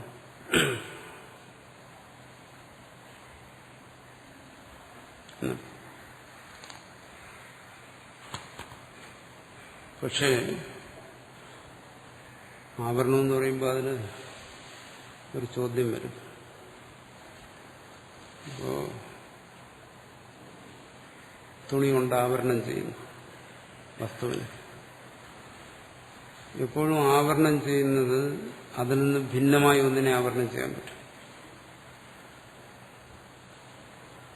ഒന്നിനെ അതിനെ തന്നെ ആവരണം ചെയ്യാൻ പറ്റത്തില്ല.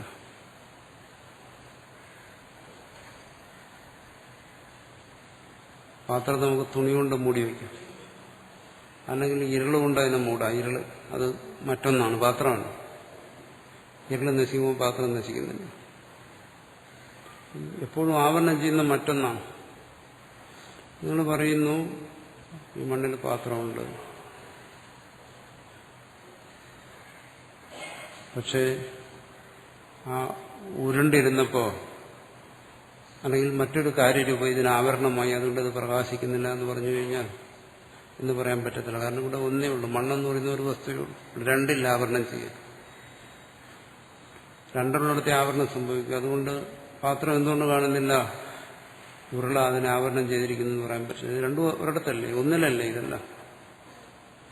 രണ്ടില്ലാത്തിടത്ത് എങ്ങനെ ആവരണം വരും എന്ന് തിരിച്ചു ചോദിക്കും. സത്കാര്യവാദിയോട് ചോദിക്കുകയാണ്. ആർക്കെങ്കിലും തലവേദന എടുക്കുന്നുണ്ടോ? ഇവിടെ നല്ല മരുന്നുണ്ട്. തലവേദന എടുക്കുന്നുണ്ടെങ്കിൽ ഉറങ്ങിക്കളയുക, പിന്നെ തലവേദന വരത്തില്ല. സത്കാര്യവാദവും അസത്കാര്യവാദവും ശൂന്യവാദവും കേൾക്കുമ്പോൾ ചിലപ്പോൾ തല ചൂടായി പോകും. ഇത് വളരെ കൂളായിട്ടൊക്കെ മനസ്സിലാക്കിയാൽ മതി. ഇത് ഭാരമുള്ള കാര്യമാണെന്ന് ചിന്തിക്കരുത്. ഞാൻ പറയുന്ന ലാഘവത്തിൽ തന്നെ കേൾക്കാനും ശ്രമിക്കുന്നു. പ്രശ്നമൊന്നുമില്ല. മസിൽ പിടിക്കരുത്. എന്നാ ശരിയാവും. ഇതൊരു ഭയങ്കര സംഗതി പറയുകയാണ്. ചിലർക്കത് ഇടിവെട്ടേറ്റതുപോലെ തോന്നും. ഒന്നും കഠിനമായി. പാമ്പ് കടിച്ചവന് ഇടിവെട്ടിയെന്ന് പറഞ്ഞ പോലെ അത്രയ്ക്കുള്ള കാര്യങ്ങളൊന്നും ഇല്ല ഇതിനകത്ത്. സംഗതി വളരെ സിമ്പിളാണ്. നമ്മളതിനെ സമീപിക്കുന്ന ആ സമീപനത്തിലേ ഉള്ളൂ. ലളിതമായി അതിനെ സമീപിച്ചാൽ ലളിതം. ഏത് തത്വചിന്തയും വളരെ അനായാസമായി നമ്മൾ സമീപിച്ചാൽ അത് അനായാസം. തുടങ്ങുമ്പോൾ തന്നെ ശ്വാസം പിടിച്ച് മസിൽ പിടിച്ചിരിക്കുക. എന്താ ഒരു ഭയങ്കര കാര്യം പറയാൻ പറ്റും. സത്കാര്യവാദം ഇതുവരെ കേട്ടിട്ടില്ലാത്തതാണ്. അവിടെ തെറ്റും. പിന്നെ ഒന്നും തന്നെ കേൾക്കില്ല.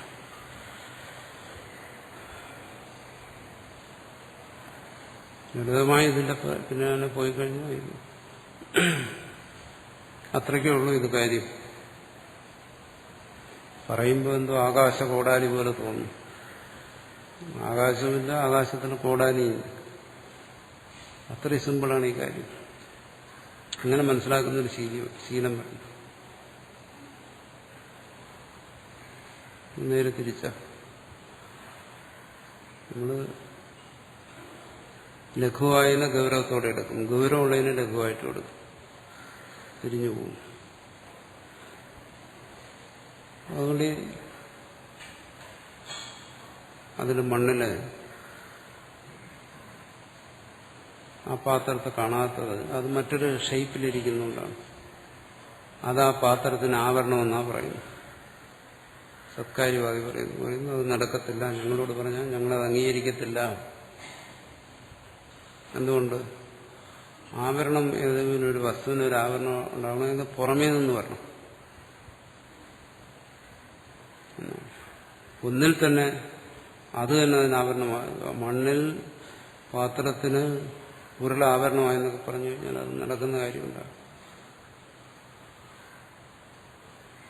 അതിനെക്കുറിച്ചാണ് അടുത്ത് ചർച്ച ചെയ്യുന്നത്. ഇത് ചെയ്യുന്ന ദ്വിവിധത്വാദാവരണസ്യ. ആവരണം രണ്ടു തരത്തിൽ വരാം. ഘടാധികാരസ്യ ദ്വിവിധം ഹി ആകരണം മൃദാദേർ അഭിവ്യക്തസ്യ തമകുട്യാദി പ്രാങ്മിതഃ അഭിവക്തേഃ മൃദാദ്യ അവയവാനാം പണ്ഡാദി കാര്യാന്തരരൂപേണ സംസ്ഥാനം. രണ്ടു തരത്തിൽ ആവരണം വരാം. ഞാനിപ്പോൾ പറഞ്ഞതല്ലേ, ഞാൻ നേരത്തെ പറഞ്ഞു. ഒന്ന്, മുറിക്കകത്ത് പാത്രം ഇരിക്കുന്നു, ഞാൻ മുറിക്ക് പുറത്തിരിക്കുന്നു, എനിക്കും പാത്രത്തിനിടയ്ക്ക് ചുവര്, അതുകൊണ്ട് എനിക്ക് കാണാൻ പറ്റുന്നില്ല. അവിടെ ആവരണം എന്ന് പറയുന്നത് പാത്രത്തിന് പുറത്താണ്. അങ്ങനെ ആവരണമുണ്ട്. അതറിയാതല്ല ഞങ്ങൾ സംസാരിച്ചത്. സത്കാര്യവാദി പറയുന്നു. ഇനി മറ്റൊന്ന്, അതിൽ തന്നെ ആവരണം വരാം. അതാണ് നമ്മൾ ഇതുവരെ പറഞ്ഞത്. മണ്ണ് ഇരുന്നു, മണ്ണിന് ഒരു പ്രത്യേക ഷേപ്പിലിരിക്കുന്നു. അതുകൊണ്ട് മറ്റ് ഏതൊക്കെ രൂപങ്ങളാണോ അതേ വരേണ്ടത് അതിന് ഇത് ആവരണമായി. അതുകൊണ്ട് അത് വരുന്നില്ല. ഞാൻ നേരത്തെ പ്രതിബന്ധം എന്നുള്ള വാക്ക് ഉപയോഗിച്ച് ഇവിടെ ആവരണം എന്ന് പറഞ്ഞ് താല്പര്യം ഒന്നതന്നെ അല്ലേ. ആ വസ്തുവിനെ കാണുന്നതിന് ഇരുള് പ്രതിബന്ധമാണ്. അതുകൊണ്ടല്ലേ കാണാൻ പറ്റാതെ. അതുപോലെ ഒരു രൂപം മറ്റൊരു രൂപത്തിന് പ്രതിബന്ധം. മറ്റു രൂപത്തിലേക്ക് അതിന് മാറാൻ പറ്റുന്നില്ല. ആ രൂപത്തിലിരിക്കുന്നു. അത് നാനാരൂപങ്ങളുണ്ട് അല്ലേ. അതുകൊണ്ടല്ലേ സാറിന് പറയുന്നത് ആ ശില്പം ശിലയിൽ തന്നെ ഉള്ളതാ. ശില്പി പുറത്തു നിന്നും ഒരു സ്ഥലത്തു നിന്നും കൊണ്ടുവന്നാണ്. അതവിടെ തന്നെ ഉള്ളതാണ്. പിന്നെന്താണ് ചെയ്ത അഭിവ്യക്തി, അതിനെ പ്രകടമാക്കിയതേ ഉള്ളൂ. എന്നാ പിന്നെന്താ ശില്പി അതിൽ കൈവയ്ക്കുന്നതിന് മുമ്പ് അത് പ്രകടമാകാത്ത അത് ഇപ്പോ ഉള്ള ഇപ്പൊ അത് ചതുര രൂപത്തിലിരിക്കുന്നു, കൽക്കഷണമായിരിക്കുന്നു. ഈ രൂപം അതിന് പ്രതിബന്ധമായിരുന്നു. പിന്നെ ശില്പി എന്താ ചെയ്ത? ആ പ്രതിബന്ധത്തെ നീക്കി ആ ശില്പത്തിന്റെ മനോഹരമായ അംഗലാവണ്യങ്ങൾക്ക് തടസ്സമായിരുന്ന ആ ഭാഗങ്ങളെയൊക്കെ അങ്ങ് മാറ്റി. അപ്പോൾ ശില്പം എന്താണ്? ശിലയിൽ അഭിവ്യക്തമായതാണ്. അതുവരെ അതിന് തടസ്സമായിരുന്നു. ശില്പിയുടെ ജോലി ആ തടസ്സത്തെ മാറ്റി.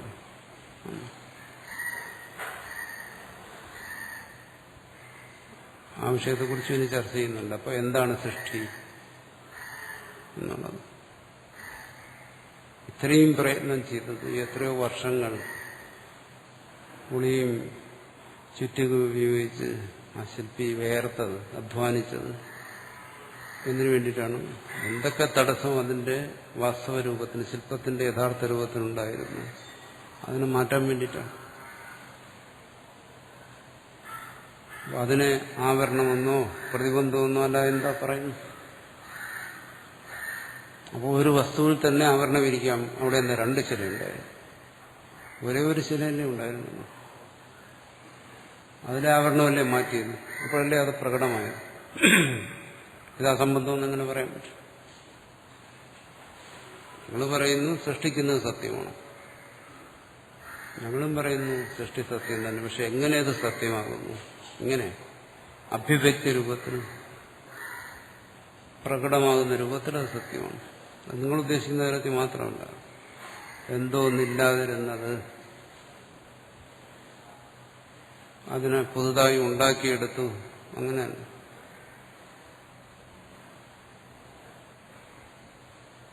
അങ്ങനെയൊന്നും സംഭവിച്ചിട്ടില്ല. കാരണം ആ ശിലയിൽ ശില്പി തന്റെ വകയായിട്ട് ഒരു അണുവിനെ പോലും കൂട്ടിച്ചേർത്തില്ല. എന്തെങ്കിലും കൂട്ടിച്ചേർക്കും. ശരി, എന്നാ പറയാം, ശില്പി പുതുതായിട്ടൊരു ശില്പത്തെ സൃഷ്ടിച്ചു, ഒരണുവിനെങ്കിലും അവിടെ കൂട്ടിച്ചേർക്കണം. പക്ഷെ അത് ചെയ്തിട്ടില്ല. അവിടെ നിന്ന് ആ ശില്പത്തിന്റെ പൂർണ്ണതയ്ക്ക് തടസ്സമായിരുന്ന പ്രതിബന്ധം, ആ ശില്പി ഒരു സമർത്ഥനാണെങ്കിൽ ആ സമർത്ഥമായിരുന്ന ഒരു അണുവിനെ കൂടി അതിൽ നിന്ന് മാറ്റി, അത്രേ ചെയ്തുള്ളൂ. ചിലപ്പോൾ ഒരു അണുവായിരിക്കും അതിന്റെ ആ ശില്പത്തിന്റെ സൗന്ദര്യത്തിന് തടസ്സമായിരിക്കും. ആ ശില്പി സമർത്ഥനായതുകൊണ്ട് ഇത് എന്ത് ചെയ്തു? ആ അണുവിനെ മാറ്റി. അപ്പോൾ അതിന്റെ പൂർണ്ണമായ സൗന്ദര്യം പ്രകടമായി, ആ പൂർണ്ണമായ രൂപം പ്രകടമായി. ഇതല്ലാതെ ഇവിടെ എന്താ ചെയ്യുന്നത്? ഇതാണ് സൃഷ്ടി എന്ന് പറയുന്നത്. സർവത്ര എല്ലാത്തിനും ഉപാദാനമായിട്ട് ഒന്നേ ഉള്ളൂ, ഒരേ ഒരു സത്ത. ആ സത്തയിൽ ഇത് അഭിവ്യക്തമാകുന്നു, പ്രകടമാകുന്നു. ആരാ ഇത് പ്രകടമാകുന്നത്? ഏകമായ സത്തയിൽ ഈ നാമരൂപങ്ങളാകുന്ന ഈ ശില്പങ്ങളെയൊക്കെ പ്രകടമാക്കുന്ന ശില്പി ആരാണ്? ആ സത്ത തന്നെ ചിത്തരൂപത്തിൽ നിന്നുകൊണ്ട്, ചിത്ത എന്നുകൊണ്ട് ഇതിനെ പ്രകടമാകും. ബോധമായി നിന്നുകൊണ്ട് പ്രകടമാകും. അതിനാണ് സൃഷ്ടി എന്ന് വിളിക്കുന്ന. അത് മനസ്സിലാക്കി തരാൻ വേണ്ടിയിട്ടാണ് ഇത് പറയുന്നത്. ഉദാഹരണത്തിലൂടെ അവിടേക്ക് നമ്മളെ കൊണ്ടുപോകും. തമക്കുട്ട്യാദി പ്രാങ്മൃതോഹോ അഭിവ്യക്തേഹി. ഒന്നതാണ് ഭിത്തി തടസ്സമാകുക, ആവരണമാകുക, അല്ലെങ്കിൽ പ്രതിബന്ധമാകുക. മറ്റൊന്നെന്താണ്? പ്രാങ്മൃത അഭിവ്യക്തേഹി. പ്രാങ്മൃത, അതിൽ നിന്ന് പ്രകടമാകുന്നതിന് മുമ്പ് മൃതാദി അവയവാനാം പിണ്ടാദി കാര്യാന്തര രൂപേണ സംസ്ഥാനം, അത് ആവരണം അല്ലെങ്കിൽ പ്രതിബന്ധം. അതേ മൃത്തിന്റെ തന്നെ ഭാഗങ്ങൾ, അതിന്റെ അംശങ്ങൾ മറ്റൊരു രൂപത്തെ പ്രാപിച്ചു, ഒരു ഉരുളയുടെ രൂപത്തെ പ്രാപിച്ചു. കാര്യാന്തര രൂപേണ, അതാണ് കാര്യാന്തരം എന്ന് പറയുന്നത്. എന്താ അങ്ങനെ മാറുന്ന? ആ മൃത്ത് തന്നെ അതിന്റെ അംശങ്ങൾ, അതിന്റെ അവയവങ്ങളെന്ന് പറയാം, അതിന്റെ ഭാഗങ്ങൾ വേറെ രൂപത്തിലായി. ആദ്യം കുലാലിനാദ്യം അതിന് കയ്യിലെടുത്തൊന്ന് ഉരുട്ടി, ആ രൂപത്തിൽ അതായി. അപ്പം വേറെ രൂപം അതിൽ കാണുന്നില്ല. പാറക്കല്ല് ഉരുണ്ടിരുന്ന ചതുരത്തിലിരുന്ന ശില്പത്തെ കാണത്തില്ല. ഇതാണ് സൃഷ്ടി സംഭവിക്കുന്നത്. ഇതിനെന്താ സ്വീകരിക്കുന്നതിന് ബുദ്ധിമുട്ട്? ഇവിടെ എന്താണ് യുക്തിക്ക് തടസ്സമായിരിക്കുന്നത്? തസ്മാത് പ്രാഗുത്പത്തേ വിദ്യമാനസൈവ ഘടാധികാരസ്യ ആവൃതത്വ അനുപലബ്ധി. അതുകൊണ്ട് ഉത്പത്തിക്ക് മുമ്പ് വിദ്യമാനസൈവ ഘടാധികാരസ്യ അവിടെ ഉണ്ടത്. എല്ലാ രൂപങ്ങളും അതിൽ തന്നെ ഉണ്ട്. ഇതെല്ലാം അവിടെയുണ്ട്. ആ സുഷുപ്തനിൽ. അതുകൊണ്ടല്ലേ അതിന് കാരണ ശരീരം എന്നൊക്കെ പറയും. ഇതെല്ലാം അവിടെയുണ്ട്. വിദ്യമാന സേവ അത് ഏത് രൂപത്തിലാണ് ഉള്ളത്? അദ്വൈതി പറയുമ്പോൾ പറയും സദ്രൂപത്തിലുണ്ടത്. ഇപ്പൊ ജാഗ്രതത്തിലും സ്വപ്നത്തിലും ഒക്കെ ഇതൊക്കെ എങ്ങനെയുള്ളത്? ഇത് സദ്രൂപത്തിൽ. വേറെ ഏതെങ്കിലും രൂപത്തിലാണോ? അല്ലല്ലോ. അപ്പോൾ ഇവിടെ ജാഗ്രതത്തിലും സ്വപ്നത്തിലും ഈ പ്രപഞ്ചം ഇത് സദ്രൂപത്തിലാണ്.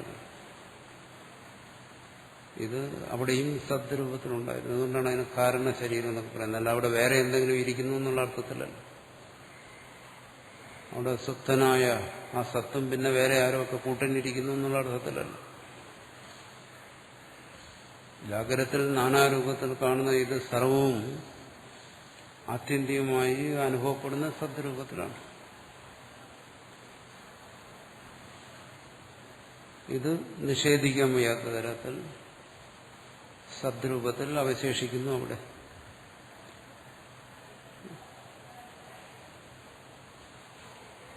വീണ്ടും ഇത് ജാഗ്രതത്തിൽ നാനാരൂപത്തിൽ സദ്രൂപത്തിൽ വരുന്നു.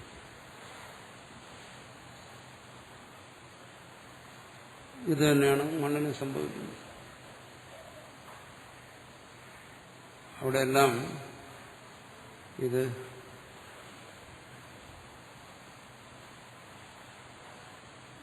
സ്ഥിതി ചെയ്യുന്നു. പക്ഷെ പ്രതിബന്ധങ്ങൾ വന്നിട്ട് ഓരോ രൂപത്തെ മറയ്ക്കുന്നു.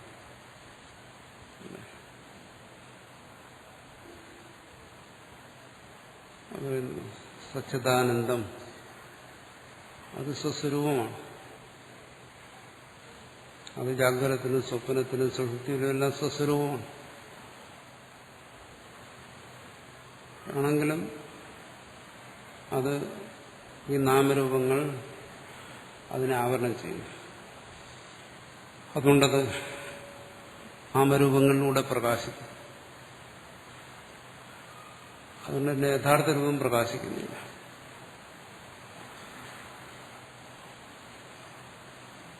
അപ്പൊ ഇവിടെ ഇതെല്ലാം എന്താണ്? പ്രതിബന്ധമായി നിൽക്കുന്നു. പ്രതിവിഷയം പ്രതിബന്ധം. ആ പ്രതിബന്ധം കൊണ്ടത് ആ രീതിയിൽ പറ്റുന്നില്ല. അത് പ്രതിബന്ധത്തിന്റെ സ്വഭാവമാണ്. അതിന്റെ യഥാർത്ഥ രൂപത്തിൽ പ്രകാശിക്കുന്നു. അതിനാണ് സ്വയം പ്രകാശം എന്ന് പറയുന്നത്. അത് ഈ പ്രതിബന്ധങ്ങളില്ലാത്തടത്തേന് സ്വയം പ്രകാശിക്കാൻ പറ്റും. അത് സുഷുപ്തി.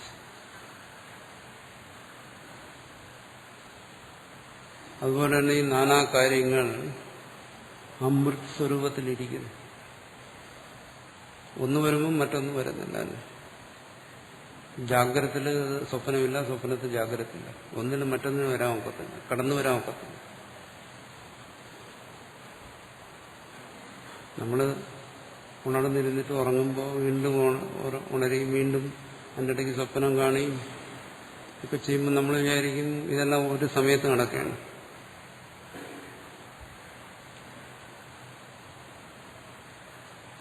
ആറരയ്ക്ക് തുടങ്ങി 8 മണിവരെ എത്രയോ തവണ സ്വപ്നം കണ്ടു, ഉറങ്ങി, ഉണർന്നു. അല്ല, ഒരു സമയത്തെന്നാണ് വിചാരിക്കുന്നു. ഒരു സമയത്തല്ല, ഉണർന്നതിന് ശേഷമാണ് ഈ സമയം പറയുന്നത്. 6:30 മുതൽ 8 മണിവരെ ഒരു സമയത്തല്ല. ഒരു സമയത്ത് ഒന്നേ ഉള്ളൂ. ഉറങ്ങിയപ്പോൾ സ്വപ്നമില്ല, ജാഗ്രതമില്ല. ജാഗ്രതത്തിൽ സ്വപ്നം ഉണ്ടായിരുന്നില്ല, സുഷുപ്തി ഉണ്ടായിരുന്നില്ല. സുഷുപ്തിയിൽ രണ്ടുമില്ല. എന്തുകൊണ്ട്? ഒന്നും മറ്റൊന്നിന് പ്രതിബന്ധമായി നിൽക്കും. അതാണ് ഇവിടെയും പറയുന്നത്. കാര്യങ്ങൾ ഒന്നും മറ്റൊന്നിന് പ്രതിബന്ധമായിരിക്കുന്നു. അതുകൊണ്ട് അതിന്റെ അഭിവ്യക്തി നമ്മൾ കാണുന്നില്ലെന്നേ ഉള്ളൂ. ജാഗ്രതത്തിലിരുന്നുകൊണ്ട് സ്വപ്നത്തെ കാണാൻ ശ്രമിക്കുക, നടക്കില്ല. സുഷുപ്തിയെ കാണാൻ ശ്രമിക്കില്ല, സാധ്യമല്ല. അതിന് അതായി തന്നെ മാറണം. ഒന്നും മറ്റൊന്നിന് പ്രതിബന്ധമായിരിക്കും. അതുപോലെ ഇവിടെയും പറയുന്നു, തസ്മാത് പ്രാഗുത്പത്തേഹേ വിദ്യമാനസൈവ ഘടാധികാരസ്യ ആവൃതത്വാ അനുപലബ്ധി. ഉത്പത്തിക്ക് മുമ്പും ആ അമൃതത്തിൽ ഇതെല്ലാം ഉണ്ട്.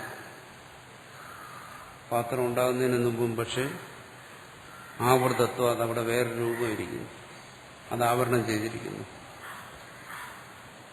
അതുകൊണ്ട് അനുപലബ്ധി അത് അറിവിന് വിഷയമാകുന്നില്ല. നഷ്ട ഉത്പന്ന ഭാവ അഭാവ ശബ്ദ പ്രത്യഭേദസ്തു അഭിവ്യക്തി തിരോഭാവയോർ ദ്വിവിധത്വാപേക്ഷ. ഇവിടെ രണ്ട് കാര്യങ്ങളെ സംഭവിക്കുന്നുള്ളൂ, രണ്ടേ കാര്യങ്ങൾ. ഒന്ന് ഉറക്കം, മറ്റൊന്ന് ഉണർവ്. ഒന്ന് തിരോഭാവം, മറ്റൊന്ന് അഭിവ്യക്തി. ഇതെങ്ങനെയാണോ തന്നിൽ സംഭവിക്കുന്നത്, ഉറക്കം എത്ര വ്യത്യസ്തമാണ്. തിരോഭാവം അവിടെ സർവവും കൺമുമ്പിൽ നിന്ന് മറന്നു. പിന്നീട് അഭിവ്യക്തി, ഉണർവ്, ജാഗ്രത, സ്വപ്നമോ. അതുപോലെ ഈ ഇവിടെ സംഭവിച്ചുകൊണ്ടിരിക്കുന്നത്, ഈ സത്തിൽ സംഭവിച്ചുകൊണ്ടിരിക്കുന്ന രണ്ട് കാര്യങ്ങളാണ്, തിരോഭാവവും അഭിവ്യക്തി. ഇതിനാണ് നമ്മൾ പറയുന്നത് ജന്മം, മരണം, ബന്ധം, മോക്ഷം എന്നൊക്കെ വിളിക്കുന്ന ഇതിനെയാണ്. ഈ തിരോഭാവ അഭിവ്യക്തികൾക്ക് കൊടുക്കുന്ന പേരാണ്.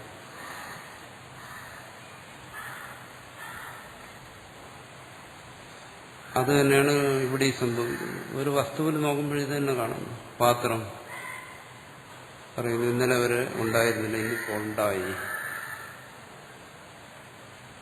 പിന്നീട് പറയുന്നു ഇപ്പോൾ അത് നിലനിൽക്കുന്നു. പിന്നെ പറയുന്നു നഷ്ടം, അത് നശിച്ചുപോയി. നഷ്ടം, ഉത്പന്നം, അങ്ങനെ പറയുന്നു.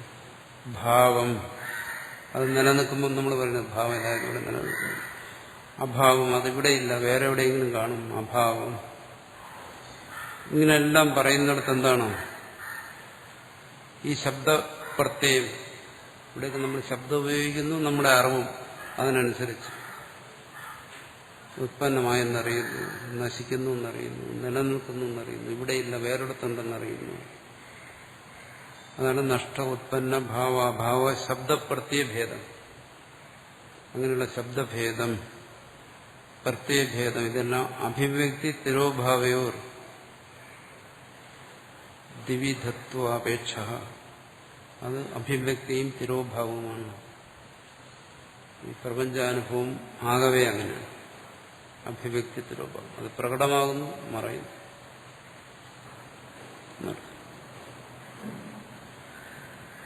ചോദിക്കുമ്പോ ശരി, പാത്രം ഉണ്ടാകുന്നില്ല, അത് മറ്റൊരു രൂപത്തിലിരിക്കുന്നു, ഉരുളയായിരിക്കുന്നു, അപ്പോൾ അവിടെ അത് തടസ്സമായിരിക്കുന്നു.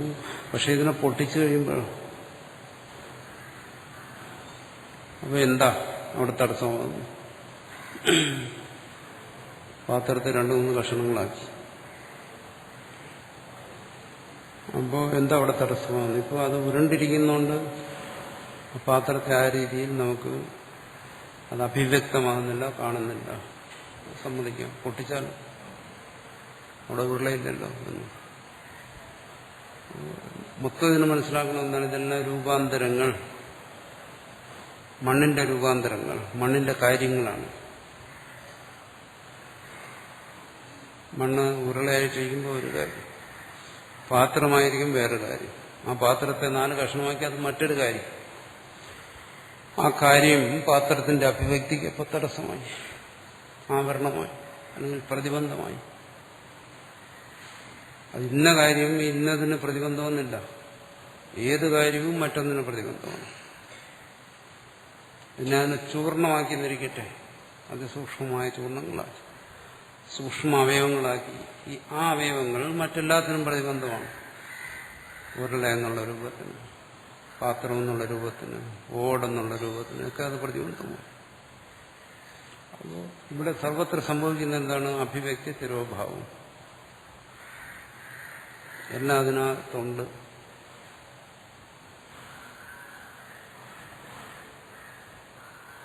എല്ലാ രൂപങ്ങളും അതിനകത്തുണ്ട്. അത് ഒരു മണ്ണിനെ എടുക്കുന്നത് പോലെ തന്നെ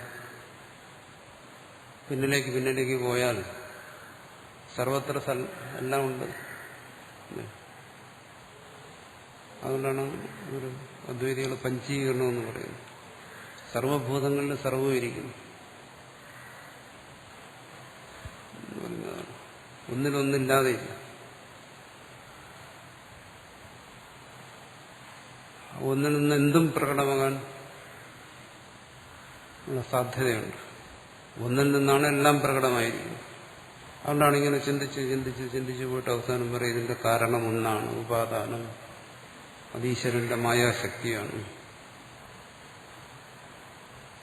ലോഷ്ടവും കാഞ്ചനവും ഒന്നിൽ നിന്നല്ല ഉണ്ടാകും. ആ മായാശക്തിയിൽ നിന്ന്, ഇതിന്റെ ഉപാദാനത്തിൽ നിന്ന്. ഭൗതികമായി ഇതിനെക്കുറിച്ച് പഠിക്കുന്നവരും പറയുന്നത് ഇങ്ങനെ പിന്നിലേക്ക് ചെന്നാൽ ഏതോ ഒന്നിലേക്ക് വരുന്നു. എന്താണെന്ന് അവർക്കൊരു പിടികിട്ടിയിട്ടില്ല. പക്ഷെ എന്തോ ഒന്നിൽ നിന്നാണ് നാനാഭാവങ്ങൾ വരുന്നത്.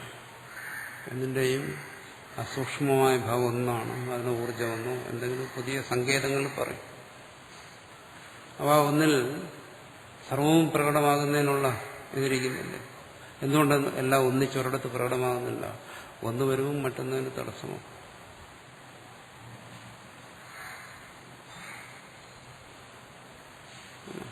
ഇത് ഒരു അറിവിനും ഇത് എതിരായ കാര്യമല്ല പറയുന്നു. നഷ്ട ഉത്പന്ന ഭാവ അഭാവ ശബ്ദ പ്രത്യയ ഭേദസ്തു. ഈ ഭേദങ്ങളെല്ലാം അഭിവ്യക്തി തിരോഭാവയോർ ദ്വിവിധത്വാപേക്ഷ. അഭിവ്യക്തി തിരോഭാവം എന്ന് പറയുന്നത് രണ്ടെണ്ണത്തിനെ ആശ്രയിച്ചിട്ടാണ് ഈ സർക്കസ് ഇങ്ങനെ നടന്നുകൊണ്ടിരിക്കുന്നത്. സൃഷ്ടിസ്ഥിതി പ്രളയങ്ങൾ നടക്കുന്നത്. ഒരു ചെറിയൊരു ഉദാഹരണം എടുത്തന്നേ ഉള്ളൂ. മണ്ണും പാത്രവും അന്ന് അതൊക്കെ ഉണ്ടായിരുന്നുള്ളൂ പറയാൻ. അങ്ങനെയല്ലോ. അന്നത്തെ കാലത്ത് കമ്പ്യൂട്ടറും മൊബൈലും ടിവിയൊക്കെ ഉണ്ടായിരുന്നെങ്കിൽ അതൊക്കെ പറയുന്നതിന് ഉദാഹരണം. അത് പറഞ്ഞാൽ ഇന്ന് നമുക്ക് മനസ്സിലാകത്തുള്ളൂ. അതിലൂടെയൊക്കെ ചിന്ത ചെയ്ത് കുറച്ചുകൂടി വ്യക്തമാകും.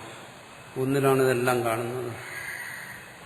ഒരേ വെളിച്ചത്തിൽ തന്നെ നാനാരൂപങ്ങൾ കാണുന്നു. നിഴലും വെളിച്ചവും നാനാരൂപങ്ങളെ ഉണ്ടാക്കുന്നു. കാണുമ്പോൾ നമ്മളതിന്റെ തത്വത്തെക്കുറിച്ചൊന്നും ചിന്തിക്കത്തില്ല. നേരത്തെ പറഞ്ഞ പോലെ കണ്ടു മറക്കുന്നു. ഇവിടെ ചിന്തിക്കുന്നു. എന്തിന് സത്യത്തെ അറിയണം, വാസ്തവത്തെ അറിയണം. ആ വാസ്തവം എന്താണ്? സത്ത്. ആ സത്തിലെ ആവിർഭാവ തിരോഭാവമാണ് അവിടെ എത്തിക്കാൻ വേണ്ടിയിട്ടാണ് ഇത് പറയുന്നത്. അല്ലാതെ പ്രത്യേകിച്ചൊരു സത്കാര്യവാദം നമ്മളെ പഠിപ്പിക്കാനൊന്നുമില്ല. അത് പഠിച്ചാൽ തലച്ചോറിയിരിക്കും. അതുകൊണ്ട് ഗുണമൊന്നും വരത്തില്ല. എന്നുവെച്ചാൽ ആ സത്തിൽ നിന്ന്, അസ്തിത്വത്തിൽ നിന്ന് പ്രകാശിക്കുന്നതാണ് ഈ പ്രപഞ്ചവും, ഇത് താൻ ഉൾപ്പെടെയുള്ള പ്രപഞ്ചം എന്നുള്ള ആ അദ്വൈതം. അതിനെ പ്രകാശിപ്പിക്കാൻ വേണ്ടിയിട്ടാണ് ഇവിടെ സത്കാര്യവാദത്തെ പറയുന്നത്.